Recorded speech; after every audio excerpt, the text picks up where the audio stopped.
అదే RTV app వార్తల్ని క్షణాల్లో చదివే అవకాశం ఉంటుంది. ఒక న్యూస్ పేపర్, ఒక టెలివిజన్ ఛానల్ మీ చేతుల్లో ఎప్పుడూ ఉంటాయి. ఇది నిజామాబాద్ జిల్లా కేంద్రం. నిజామాబాద్ జిల్లా కేంద్రం హైదరాబాద్కు 169 కిలోమీటర్ల దూరంలో ఉంటుంది. ఇక్కడ నిజామాబాద్ జిల్లాలో పర్యాటక ప్రాంతాలు, ముఖ్యంగా నిజామాబాద్ పట్టణంలో చూడదగిన ప్రదేశాలు ఏమేమి ఉన్నాయంటే, నిజామాబాద్ జిల్లాలో అతి ముఖ్యమైనది కిల్లా రామాలయం, దాని తర్వాత శంభుని గుడి, నీలకంఠేశ్వర ఆలయం. దీంతో పాటు అతి పురాతనమైంది నిజామాబాద్ జిల్లాలో మరో అంశం ఉంది. ఎందుకంటే నిజామాబాద్ జిల్లాకు ఎవరైనా సరే సామాన్యంగా వస్తున్నప్పుడు సెద తీర్చుకునేందుకు తిలక్ గార్డెన్, ఆ తిలక్ గార్డెన్ కూడా ఈ ప్రాంతంలో ఉండడం, దాంతోపాటు కొత్తగా ఏర్పాటు చేసిన మరో పార్క్ కూడా ఉంది. ఏదంటే బొడ్డెమ్మ చెరువు దగ్గర నిర్మించిన అతి సుందరమైన పార్కు. ముఖ్యంగా నిజామాబాద్ జిల్లాలో చూడదగిన ప్రదేశాలు చూద్దాం. ముఖ్యంగా దీంతో పాటు నిజామాబాద్ జిల్లా కేంద్రానికి ఆనుకొని ఉన్న మరో టెంపుల్ ఉంది.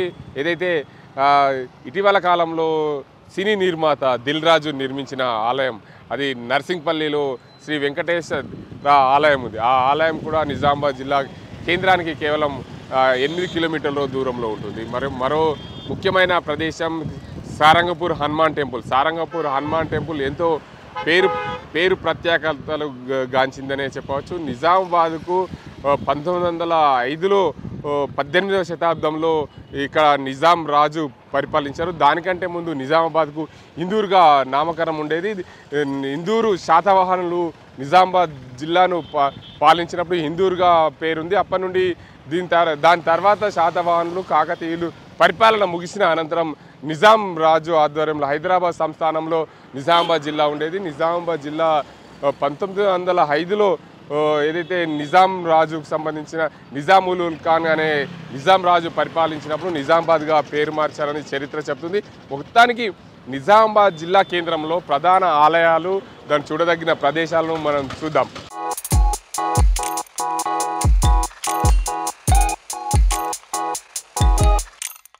ఇది హైదరాబాద్ నుండి నిజామాబాద్ నగరానికి చేరుకున్న తర్వాత నిజామాబాద్ నగరంలో ప్రధాన కూడలి ఇది పులాంగ్ చౌరస్తా. ఈ పులాంగ్ చౌరస్తా నుండి ఇటువైపు వెళ్తే బాసర వైపు వెళ్తుంది. బాసర నిజామాబాద్ పులాంగ్ నుండి 32 కిలోమీటర్లు, అదేవిధంగా ఉమ్మెడ 38 కిలోమీటర్లు, తుంగిని 38 కిలోమీటర్లు, బినోలా 32 కిలోమీటర్లు, కోస్లీ 29 కిలోమీటర్లు, అదేవిధంగా తాడ్బిలోలి 33 కిలోమీటర్లు, కందకుర్తి కూడా 37 కిలోమీటర్లు ఉంది. అక్కడ నుండి గోదావరి పుష్కర ఘాట్కు వెళ్ళే ఈ అంటే దీనికి సంబంధించి సూచికలు తయారు చేసింది తెలంగాణ రాష్ట్ర ప్రభుత్వము, తెలంగాణ గవర్నమెంట్. మొత్తంగా ఈ రోడ్డు గుండా వెళ్తే బాసరతో పాటు కిల్లా చౌరస్తాకు నుండి అదేవిధంగా బోధన్ బస్టాండ్ వరకు చేరుకుని అక్కడ నుండి బాసర వెళ్ళొచ్చు. ఇటువైపు వెళ్తే మాత్రం ఆర్మూరు, అదేవిధంగా నిజామాబాద్ నగరానికి పూర్తి స్థాయిలో వెళ్ళే అవకాశం ఉంది. అదే పులాంగ్ చౌరస్తా నుండి స్ట్రైట్గా వెళ్తే మాత్రం గోల్ హనుమాన్ అనే టెంపుల్ వస్తుంది. అక్కడ నుండి మరి అతి ముఖ్యమైన ప్రదేశము, దానికి సంబంధించి చూసుకోవచ్చు. ఏదైతే పురాతన ఆలయము జెండా బాలాజీ మందిరం కూడా ఉంటుంది. మనం అక్కడికి వెళ్తున్నాం. జెండా బాలాజీ మందిరం, అదేవిధంగా ఈ రెండు ఆలయాలు చూసుకున్న తర్వాత నిజామాబాద్ నగరంలో ప్రధాన అంశాలు ఏమేమి ఉన్నాయనే క్రమంలో కూడా చూద్దాం. మనం ప్రధానంగా వెళ్తున్నాం ఇప్పుడు మనం వెళ్ళే రోడ్డు ఇది పులాంగ్ చౌరస్తా నుండి మనం వెళ్తున్నాం. ఇటువైపు లెఫ్ట్కి వెళ్తే మాత్రం బాసర వెళ్తుంది, రైట్కి వెళ్తే మాత్రం ఆర్మూరు, అదేవిధంగా నిజామాబాద్ పట్టణం పూర్తి స్థాయిలో వెళ్ళే అవకాశం. మనం ఇప్పుడు స్ట్రైట్గా వెళ్తున్న క్రమంలో ఇక్కడ చూసుకోవచ్చు. ఈ గల్లీ నుండి వెళ్తుంటే గోల్ హనుమాన్ టెంపుల్ వస్తుంది. గోల్ హనుమాన్ అంటే ఆ చౌరస్తాలో రౌండ్గా ఏర్పాటు చేసిన, ఆనాడు పూర్వకాలంలో ఏర్పాటు చేసిన గోల్ హనుమాన్ మందిరం. పాత నగరము, పాత పట్టణము ఈ ప్రాంతంలో ఉంటుంది. చూడవచ్చు. ఈ వీధి గుండా వెళ్తున్నాం మనం. ఈ వీధి గుండా వెళ్తున్న క్రమంలో చూడవచ్చు, ముందరనే మనకు కనిపిస్తుంటుంది. ప్రధానంగా దాంతోపాటు ఇక్కడ నగరంలోని వివిధ అంశాలు, వివిధ పట్టణానికి సంబంధించిన ప్రత్యేకతలు చూడే అవకాశం ఉంటుంది. కాబట్టి ముందే ఇక్కడ ఈ పూలాంగ్ చౌరస్తాకు కొద్ది దూరంలో, అంటే కూతవేటు దూరంలోనే గోల్ హనుమాన్ మందిరం ఉంటుంది. గోల్ హనుమాన్ మందిరము ఎంతో పేరు ప్రఖ్యాతలు గాంచింది. నిజామాబాద్ పాత పట్టణానికి, పాత నగరానికి, నిజామాబాద్ గ్రామానికి, అంటే అప్పుడు ఇది గ్రామంగా పట్టణంగా పేరు పొందింది కాబట్టి జిల్లా కేంద్రంగా ఉంది. ఈ ఆలయము ఎంతో హనుమాన్ టెంపుల్ అంటే రౌండ్గా ఆ ప్రాంతంలో చౌరస్తాలో ఉంది కాబట్టి గోల్ హనుమాన్గా పేరు క్రమేణా గోల్ హనుమాన్గా పేరు వచ్చింది. దాని పక్కనే జెండా బాలాజీ మందిరం ఉంటుంది. మనం చూడొచ్చు ఈ గోల్ హనుమాన్తో పాటు జెండా బాలాజీ మందిరాన్ని కూడా చూద్దాం. అక్కడ నుండి వెళ్తే నిజామాబాద్ పాత పట్టణం పూర్తిగా చూసే అవకాశం ఉంటుంది. ఎందుకంటే దీంతో పాటు ఇక్కడ సిర్నాపల్లి దొరసాని సిర్నాపల్లి రాణి కూడా పరిపాలించిన గడి కూడా ఉంది. దాని పక్కనే అంటే ఈ ప్రాంతంని పూర్తిగా నిజామాబాద్లో అతి ముఖ్యమైన ఆలయము గోల్ హనుమాన్. ఇది చూడొచ్చు రౌండ్గా ఉంది. ఈ ప్రాంతం నుండే ప్రజలు అందరూ చూస్తూ గోల్ హనుమాన్గా పేరు పొందింది. ఈ ప్రాంతం చౌరస్తా ఉండడం, దీంతో పాటు ఇక్కడ నాడు ఏదైతే రాజుల పరిపాలనలో నవాబుల కాలంలో నిజాం పరిపాలనలో సిర్నాపల్లి దొరసాని పరిపాలించిన ఆలయంగా మనం ఇది చౌరస్తాగా చెప్పుకోవచ్చు. సిర్నాపల్లి గడి ఉంటుంది. ఈ గడి ప్రాంతం నుండే సిర్నాపల్లి రాణి పరిపాలన సాగించిందని ఎంతో చరిత్ర కూడా చెప్తుంది. నిజామాబాద్ జిల్లాలో అతి ముఖ్యమైన ఆలయము గోల్ హనుమాన్. దాంతోపాటు జెండా బాలాజీ మందిరాలు కూడా ఉన్నాయి. దీనికి చూడొచ్చు జెండా బాలాజీ మందిరం. మనం ఇక్కడ వచ్చినాం. నిజామాబాద్లో అతి ముఖ్యమైన ఆలయము శ్రీ వెంకటేశ్వర ఆలయము, జెండా బాలాజీ మందిరం.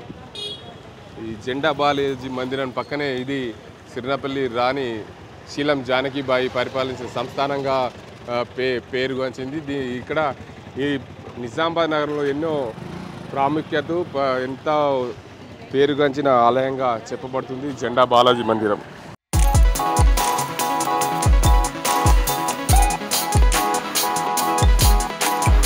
నిజామాబాద్ నగరంలో ప్రధానంగా ఢిల్లీ వాళ్ళ సీట్ హోమ్ అంటే ఎంతో ఫేమస్. దాని పక్కనే మనం గాంధీ చౌక్ రోడ్లో ఉన్నాం. దీని నుండి ముందుకెళ్తే గాంధీ చౌక్ వస్తుంది. గాంధీ చౌక్ నుండి ఇటు రైట్ సైడ్ వెళ్తే ప్రధానంగా వెజిటేబుల్ మార్కెట్, అదే పాత గంజ్, క్లాక్ టవర్, వీటన్నింటి కూడా చూసే అవకాశం ఉంటుంది. ఈ ప్రాంతం గాంధీ చౌక్ నుండి మనం లెఫ్ట్ వెళ్తున్నాం. లెఫ్ట్కి వెళ్తున్న క్రమంలో నెహ్రూ పార్క్ వస్తుంది. నెహ్రూ పార్క్ నుండి అటు బోధన్ వెళ్తుంది. ఇటు లోపలికి వెళ్తే పెద్ద బజార్కు వెళ్తుంది. మనం చూడొచ్చు నెహ్రూ పార్క్ దగ్గరికి వెళ్తున్నాం. నెహ్రూ పార్క్ ఇది, గాంధీ చౌక్ ఇది. గాంధీ చౌక్ నుండి కొంచెం ముందుకు వెళ్తే నెహ్రూ పార్క్ ఉంది. ఆడ నెహ్రూ విగ్రహం కూడా ఉంటుంది. దాంతోపాటు ఆడ ప్రధానంగా చూడొచ్చు నెహ్రూ విగ్రహం ఉంటుంది. మొట్టమొదటి ప్రధానమంత్రి పండిత్ జవహర్లాల్ నెహ్రూ.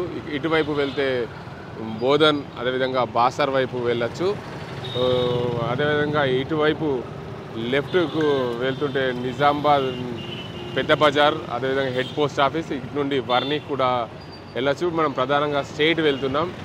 స్ట్రైట్ వెళ్తుంటే ఇక్కడ శంభుని ఆలయం ఉంటుంది. ఎంతో పేరు ప్రఖ్యాతలు గాంచిన అతి పురాతనమైన శంభుని ఆలయం ఇది. శంభుని ఆలయంలో చూద్దాం మనం ప్రధానంగా శివాలయము. శంభుని గుడి అంటేనే శివాలయము. శివాలయానికి ఉన్న ప్రత్యేకతలు ఏంటి, ఈ ఆలయము ఎప్పుడు నిర్మించారు, మనం శంభుని గుడి దగ్గరకు వచ్చాము. ఇది ఈ శంభుని గుడి ప్రాంతంలో ఉన్న షాపింగ్స్. ఇక్కడ అన్నీ కూడా ఎంతో ఫేమస్ అని ఈ ప్రాంతవాసులు చెప్తుంటారు. చూడొచ్చు మనం ప్రధానంగా లోపలికి వెళ్ళే క్రమం అయితే చూడొచ్చు.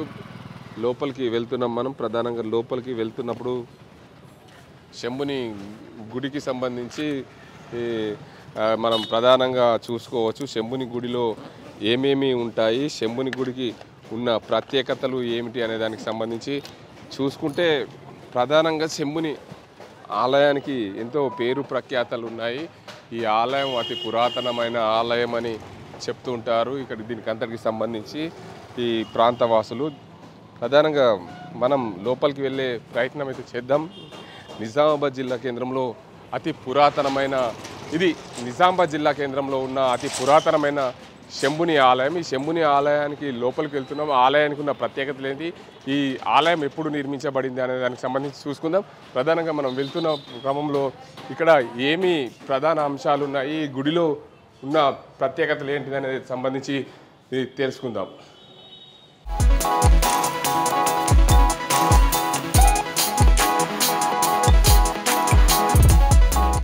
నిజామాబాద్ నగరంలోని ప్రధాన ఆలయం ఇది శంభుని గుడి.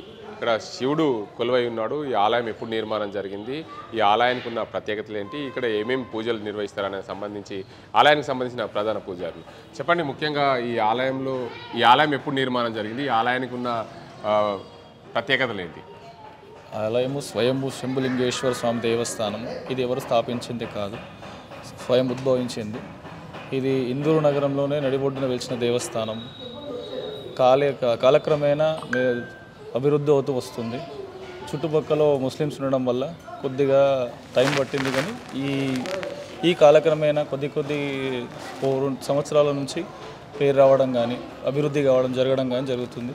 ఇక్కడ ప్రతి సోమవారం రుద్రాభిషేకాలు, అన్నదానము, భజన కార్యక్రమాలు, అలాగే ప్రతి నెల మాస శివరాత్రి రోజు కళ్యాణము, అలాగే ఆరుద్ర నక్షత్రం రోజు హవనము అనే కార్యక్రమాలు జరుగుతూ ఉంటాయి.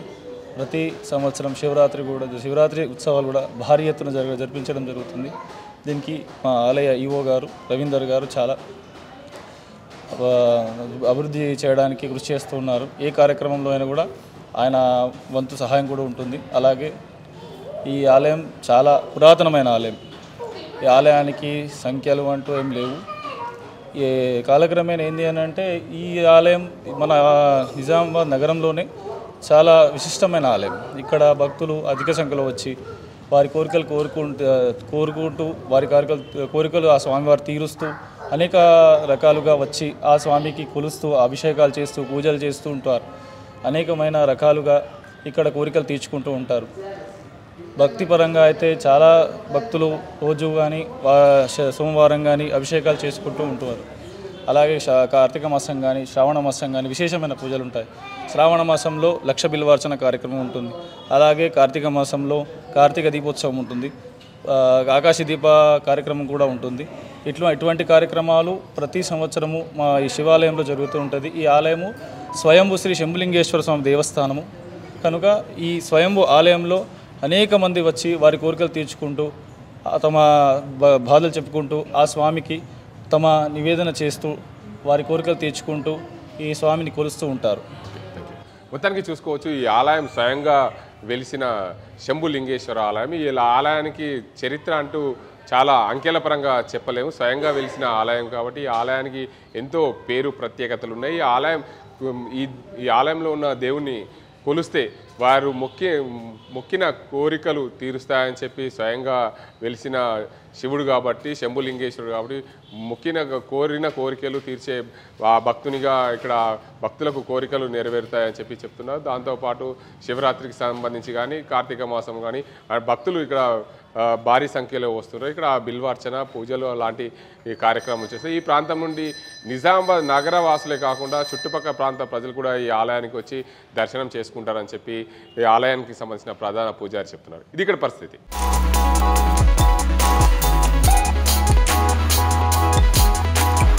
నిజామాబాద్ జిల్లా కేంద్రంలోని రఘునాథ ఆలయం కిల్లా రామాలయంలో ఉన్నాం మనం. కిల్లా రామాలయానికి ఎంతో పెద్ద చరిత్ర ఉంది.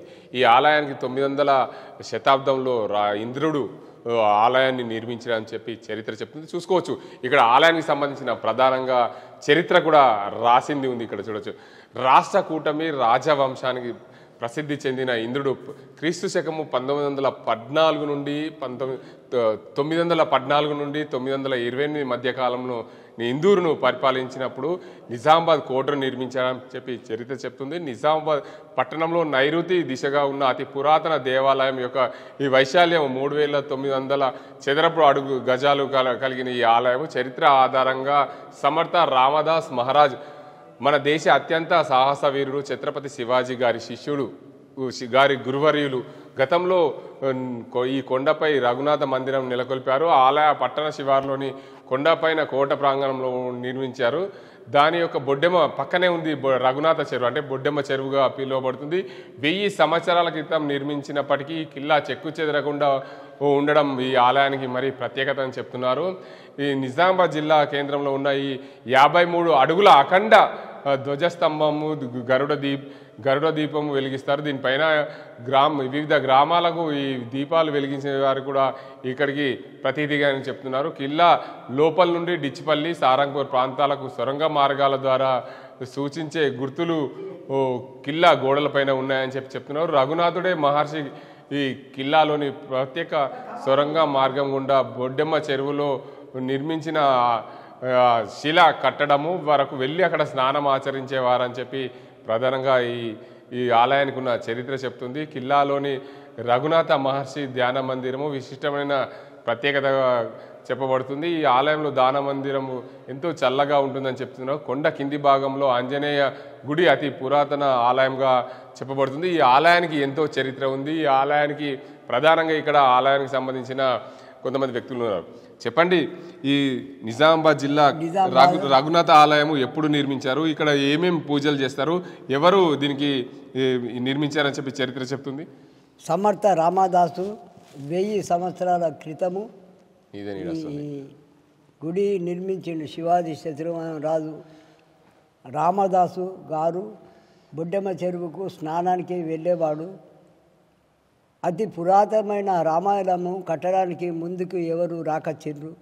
అయోధ్య రామయ్య చేసనులు, దేవేందర్ గుప్తా గారు, గణపతి సూర్యనారాయణ గుప్తా గారు, అన్నదామన కమిటీ వారు అందరూ ఈ అయోధ్య రామయ్య 5000 సంవత్సరాలు క్రితము ఈ చరిత్రాత్మక బొడ్డెమ్మ చెరువులో స్నానం చేసి ఇక్కడికి వచ్చి ఉన్నారు.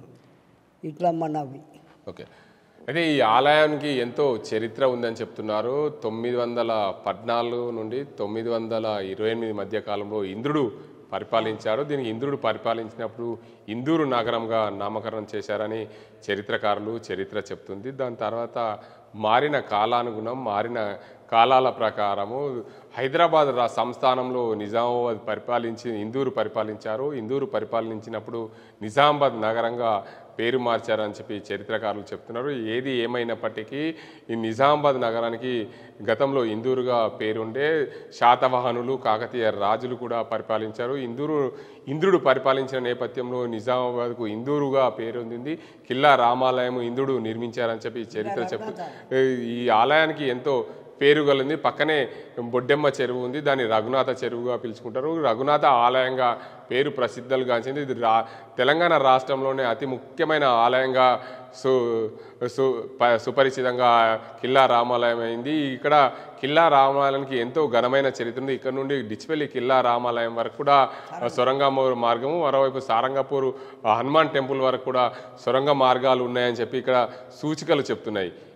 ఏదేమైనా నిజామాబాద్కు అతి పెద్ద చరిత్ర ఉంది. హైదరాబాద్ నుండి 169 కిలోమీటర్ల దూరంలో ఉన్న ఈ కిల్లా రామాలయం అతి ముఖ్యమైనది.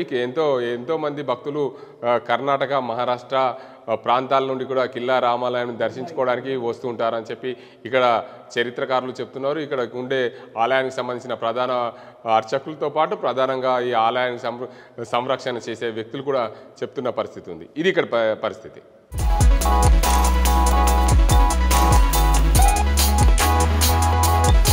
నీలకంఠేశ్వర ఆలయంలో ఉన్నాం మనం. ప్రధానంగా ఈ ఆలయం ఎంతో ప్రసిద్ధి చెందింది. శివకేశవ ఆలయం కూడా పిలుస్తారు దీన్ని. 14వ శతాబ్దంలో నిర్మించారని చెప్పి ఈ ఆలయానికి చరిత్ర చెప్తుంది. 1400 ఏళ్ల క్రితము ఈ ఆలయానికి ఎంతో చరిత్ర ఉంది. ఘనమైన చరిత్ర, సుదీర్ఘమైన చరిత్ర ఉందని చెప్పి చరిత్రకారులు చెప్తున్నారు. ఈ ఆలయంలో తల్లి కొడుకు ఇద్దరే ఈ ఆలయాన్ని నిర్మించారని చెప్పి కొన్ని ప్రత్యేక పరిస్థితుల్లో ఈ ఆలయాన్ని నిర్మించారని చెప్తుంటారు. ఈ ఆలయానికి సంబంధించి ఎలాంటి చరిత్ర ఉంది, ఈ ఆలయానికి సంబంధించిన ఈవో ఉన్నారు ప్రధానంగా, వారిని అడుగుదాం. సార్ చెప్పండి, ముఖ్యంగా ఈ నీలకంఠేశ్వర ఆలయం అంటే ఎంతో పేరుగాంచింది.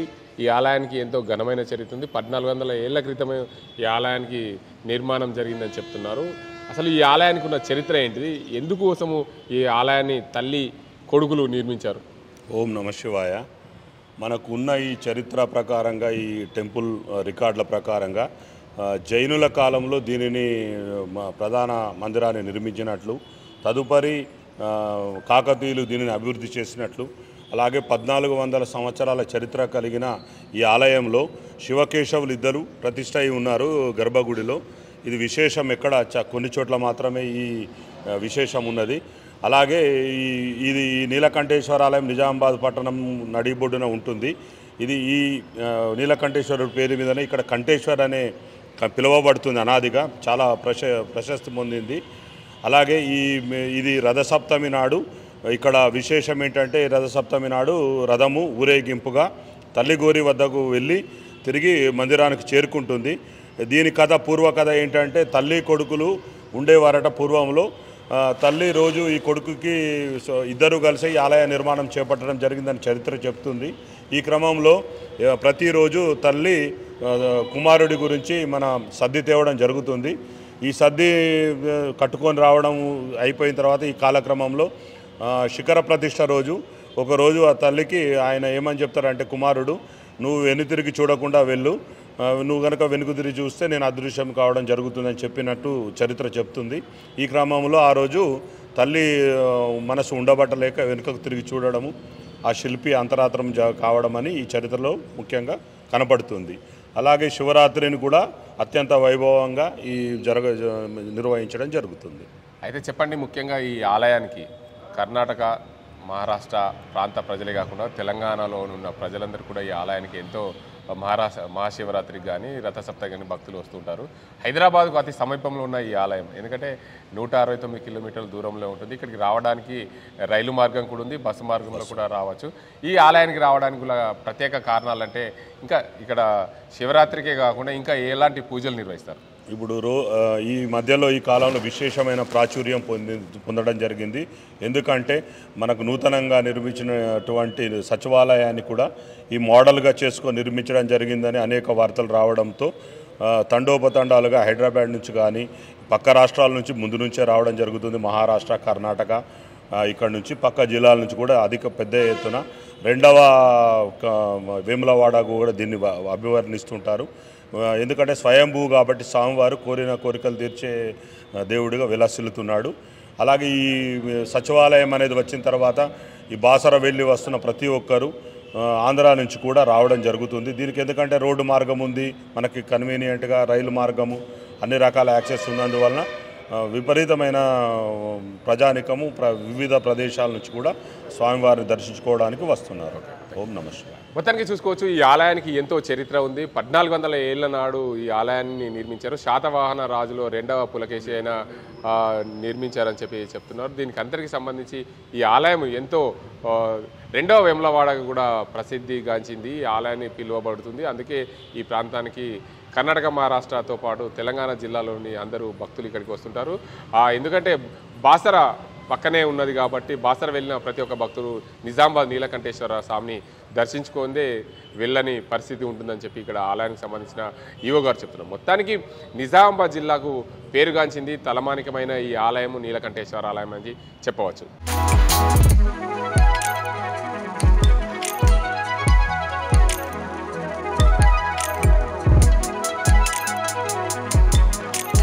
నీలకంఠేశ్వర ఆలయానికి ఎంతో ఘనమైన చరిత్ర ఉంది. ఈ ఆలయాన్ని సందర్శించాలంటే హైదరాబాద్కు సమీపంలో ఉంది. ఇక్కడికి బస్సు సౌకర్యము, రైలు మార్గం ద్వారా ఇక్కడికి భక్తులు వచ్చడానికి అవకాశాలు ఉన్నాయి. నీలకంఠేశ్వర ఆలయం స్వయంగా వెలిసిన శివకేశ ఆలయంగా పిలువబడతారు. శివుడు అదేవిధంగా కేశవుడు అంటే విష్ణువు అవతారంలో ఉన్న ఆలయం ఇది. దీనికి అంతకు సంబంధించి ఎంతో చరిత్ర ఉందని చెప్తుంటారు.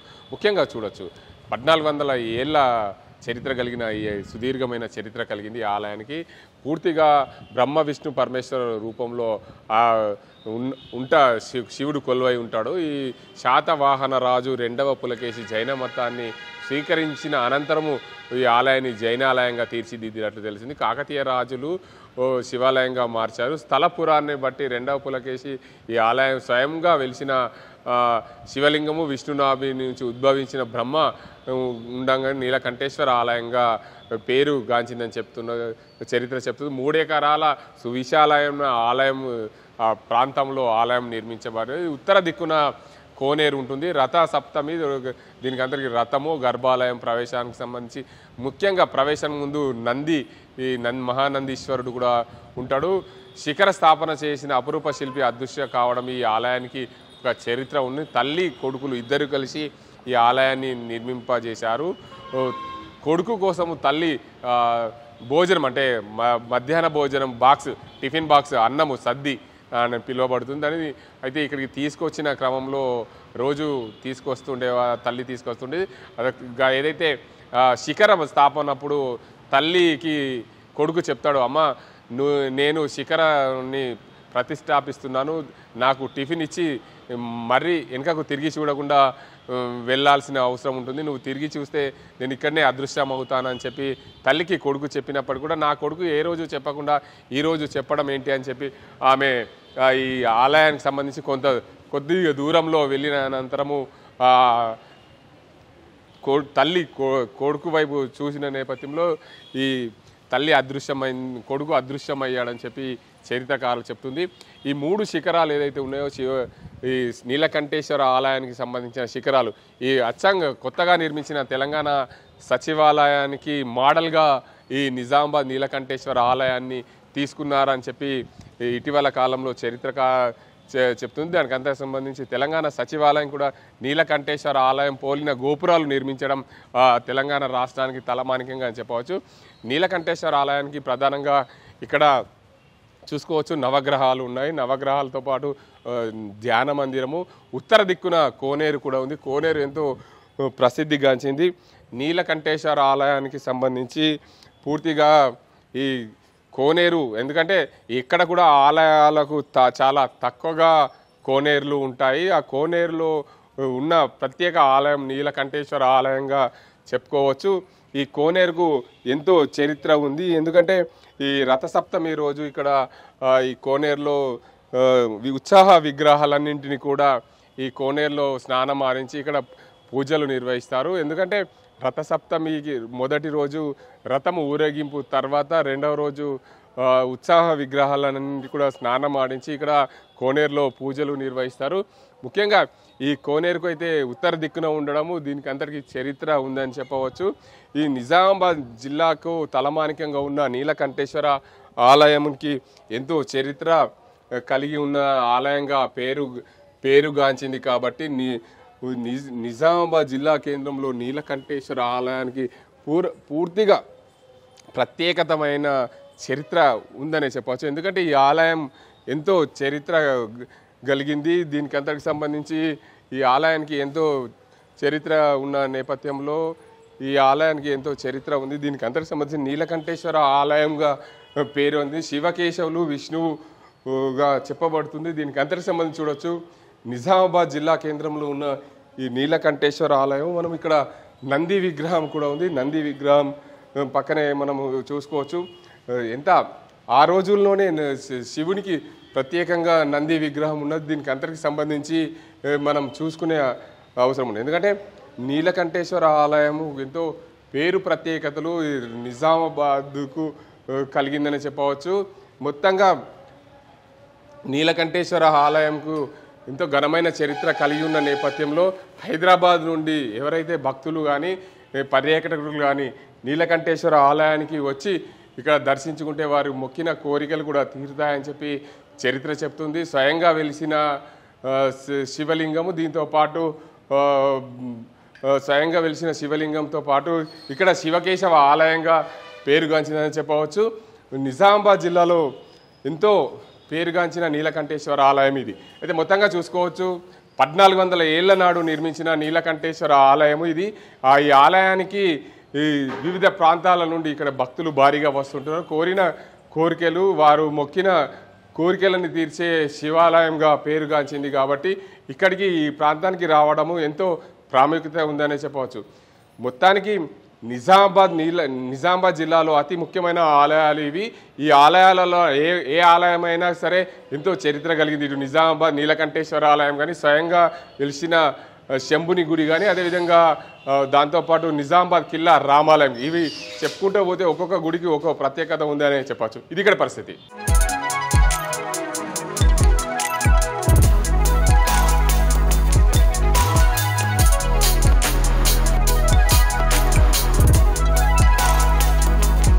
మన నిజామాబాద్ కిల్లా ప్రాంతంలో ఉన్నాం. ఇది నిజామాబాద్ కిల్లా చౌరస్తా. ఇది కిల్లా రఘునాథ ఆలయం. ఇక్కడ ఎంతో పేరుగాంచిన ఆలయం ఇది. ఇక్కడ కిల్లా జైలు కూడా గతంలో ఉండే. ఇక్కడనే దాశరథి తెలంగాణ ఉద్యమ సమయంలో దాశరథిని ఈ జైల్లోనే తీసుకొచ్చి ఉంచారు. దాంతోపాటు అక్కడ నా తెలంగాణ కోటి రత్నాల వీణ అని కూడా అక్కడ జైల్లో రాసిన దాఖలాలు మనం చూసుకోవచ్చు. ముఖ్యంగా చూడొచ్చు అతి పురాతనమైన ఆలయము నిజామాబాద్ జిల్లా కేంద్రంలో ఉన్న కిల్లా రఘునాథ ఆలయము, అంటే కిల్లా రామాలయంగా పేరుగాంచింది. ఇది మనం అక్కడికి వెళ్దాం. ఈ ఆలయము చరిత్ర చాలా గొప్పదని చరిత్రకారులు చెప్తుంటారు. ప్రధానంగా మనం కూడా చూడొచ్చు, అంటే నిజామాబాద్ జిల్లాకు తలమానికంగా ఉన్న ఈ కిల్లా ప్రాంతం ఇది కిల్లా రామాలయం. నిజామాబాద్ జిల్లాలోనే అతిపెద్ద శ్రీరామ ఆలయం ఇదిగా చెప్తారు చరిత్రకారులు. ఈ కిల్లాకు ముఖద్వారం ఇది రఘునాథ ఆలయం అని చెప్పి ప్రధానంగా రాసిన అక్షరాలు మనకు కనిపిస్తున్నాయి. ముఖద్వారం నుండి లోపలికి వెళ్తుంటే ఇక్కడ ప్రధాన ఆలయ కనిపిస్తూ ఉంటుంది, కిల్లా రామాలయము. దీనికి ఎంతో పేరు ప్రత్యేకతలు కలిగిన ఈ ఆలయంగా చెప్పబడుతుంది. మనం ఇక్కడ నుండి చూసుకుంటే అక్కడ రామాలయం కూడా కనిపిస్తుంది, చూడవచ్చు. ప్రధాన గేటుకు ఎదురుగా ఉన్న రామాలయము రాముడితో చెక్కిన ఏదైతే ప్రహారీ ఉందో అది పూర్తిగా కనిపిస్తుంది, మనకు చూసుకోవచ్చు. నిజామాబాద్ జిల్లాకు ఎంతో తలమానికంగా ఉండే ఈ కిల్లా రామాలయం చరిత్ర ఏంటి, చరిత్ర ఎలా ఉంటుంది, నిజామాబాద్ నుండి హైదరాబాద్ నుండి నిజామాబాద్ రావడానికి కేవలం 169 కిలోమీటర్ల దూరంలో ఉన్న నిజామాబాద్ జిల్లా కేంద్రంకి సమీపంలో ఉన్న కిల్లా రామాలయం ఎంతో చరిత్ర ఉందని చెప్పి చరిత్రకారులు చెప్తున్నారు. ఇక్కడే జైలు ఉండే గతంలో, జిల్లా జైలులోనే కిల్లా రామాలయం ఉండేది. జైలులో ఉన్నప్పుడు అప్పుడు అంతా ప్రాచుర్యం ఉన్నప్పటికీ కూడా అక్కడికి వెళ్ళాలంటే అనుమతులు అవసరం ఉండేది. ఇప్పుడు జైలుని ఇక్కడ నుండి మార్చడం వలన కిల్లా రామాలయం ఎంతో దినదినాభివృద్ధి చెందింది. ఈ ఆలయానికి ఎంతో ప్రత్యేకతలు కూడా ఉన్నాయి. మనం అక్కడికి వెళ్ళి ఆలయ ప్రత్యేకతలు ఏంటివో చూసుకుందాం.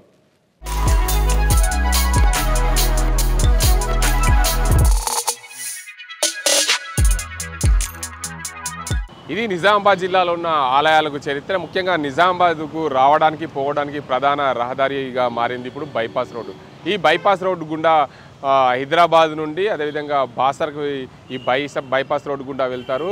ఇప్పుడు నిజామాబాద్కు ప్రధానంగా వచ్చే రహదారి పక్కన అక్కడ ఫ్లైఓవర్ నిర్మాణం జరుగుతుంది కాబట్టి మాధవనగర్ రైల్వే ఓవర్ బ్రిడ్జ్ దగ్గర ఫ్లైఓవర్ నిర్మాణం జరుగుతున్న నేపథ్యంలో బైపాస్ గుండానే ప్రధానంగా హైదరాబాద్ నుండి నిజామాబాద్కు అదేవిధంగా మహారాష్ట్రకు వెళ్ళే అవకాశం ఉంది. నిజామాబాద్ జిల్లాలోని ప్రధానంగా ఆలయాలకున్న చరిత్ర ఇది. నిజామాబాద్ నీలకంఠేశ్వర ఆలయం, అదేవిధంగా స్వయంగా వెలిసిన శంభుని గుడి, నిజామాబాద్ కిల్లా రఘునాథ ఆలయంగా ఎంతో పేరుగాంచిన నిజామాబాద్ జిల్లాకు రావడానికి ప్రధాన రహదారి.